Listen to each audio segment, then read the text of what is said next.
Yes, I am one of the male candidates, and I had a certification of that the other night at dinner. My 3-year-old grandson stood up and pointed to me and said, "Grandpa has a penis!"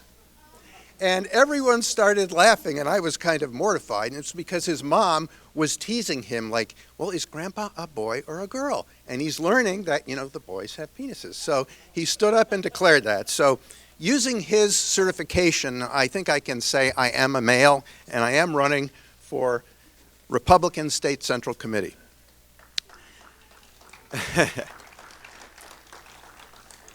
As you know, I'm Greg Sasse. I'm a former prosecutor appointed by President Ronald Reagan. And I'm thrilled to be speaking to you because you are the gold standard of Tea Party groups. The group we have, which I helped found up in Lake County, has not been nearly as successful. But I know why you're here, and it's the same reason that I'm here. It's to save our nation, to restore America. Government is not the solution, it's the problem. We're choking on government. We need a Republican Party which will fight for us. Right now we have a president who passes laws with the stroke of a pen, a Supreme Court which strikes or upholds a measure based on whether or not they like it, bureaucratic agencies cranking out 100,000 regulations a month, choking our economy, crushing it, bureaucratic agencies retaliating against us to crush dissent. Tom, did I miss something? I thought we had a revolution about this stuff. Yet here we are again. Why? Trying to solve all our problems through government. We're drowning in government solutions which are undermined by unintended consequences because the government can't do things well. It has to have one size fits all, a couple crude rules, and they don't really respond to the complexity of the human situation. Consider the poor. For 50 years, we've pumped billions of dollars into our ghettos, urban, rural, Indian reservations, Polynesians in Guam, and we always get the same result: poverty, despair, violence, crime, breakdown of the family, drug and alcohol abuse. That's because the government's solution is kind of like a Neanderthal. People are poor, they need money, give money. That's it. Well, that doesn't take account of whether or not the money is deserved. People usually have some degree of responsibility for their condition. And unless they are attempting to cope with their problems, dumping money on them merely enables them. It doesn't help them, and the condition gets worse. Example, an alcoholic who's not fighting his addiction at all. You dump money on him, what do you think is going to happen? He's not going to sober up. Breakdown of the family. We have need-based welfare rules that say if there's an able-bodied husband in the household, you don't get any benefits. After a few generations, what do you think that's going to do to marriage among those people? It breaks it up.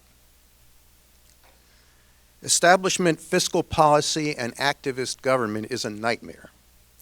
When you need more money in the government and you raise tax rates, you don't get nearly the money you thought you were going to get. And the reason is you torpedo consumer demand and put a drain on the economy, and people are thrown out of work, and there isn't the kind of economic growth that we need. And what you end up with is more dependence. When you repeat the above, which is the establishment way to do it, they act like it's real simple. You need $10, raise taxes $10. You repeat that and you go into the economic death spiral of Europe, which we're witnessing in countries like Greece. If you cut taxes, the opposite happens. From our earliest days until the mid-1900s, we had twice the growth rate of Europe. Now, some people, liberals, say that's because we had a continent to plunder, all these resources. Well, Russia has more resources, and they haven't done much with them. Hong Kong has no resources, and it's a jewel in Asia, prosperous, wealthy. It's freedom, free markets. There are other things. I can remember when a little girl with a lemonade stand was a cute kid. Today she's a criminal, violating a score of licensing, permitting, inspection, and approval laws. What kind of a world are we going to leave for our children? We need a party to fight for us. Imagine, as a hypothetical, that the Republican Party in Ohio took control of both houses of the legislature and the governorship. It could happen. If it was the kind of Republican Party I want and you want, it would repeal the state income tax, resist Obamacare, not expand Medicaid, resist Common Core, pass school vouchers, enact the heartbeat bill, enact voter ID laws, and refuse to tolerate illegal immigration. And we have amnesty cities and counties. My county, Lake County, is one. When I was a federal prosecutor a little over a year ago, I'm now retired, they can't get to me, the head of the Border Patrol in this area told me he attended the Ola Day in Paynesville, and he spotted over 100 international drug trafficking gang tattoos.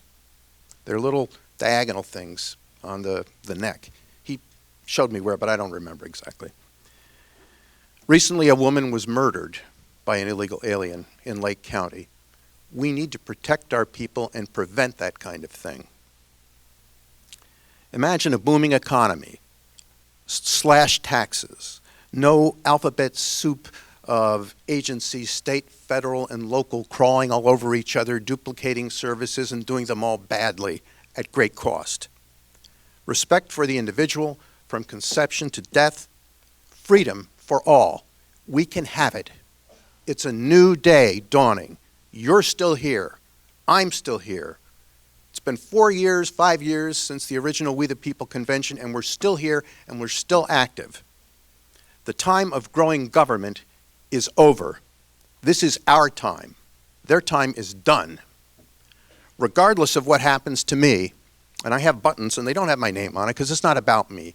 I have the Betsy Ross flag because that's what I believe in, restoring America. Our work must go on. Our cause must endure. And the dream of a restored America we must never allow to die. Help me to build a party to do that. Vote for me, even though I have a stupid last name, in the Republican primary, March 15th. God bless you and thank you.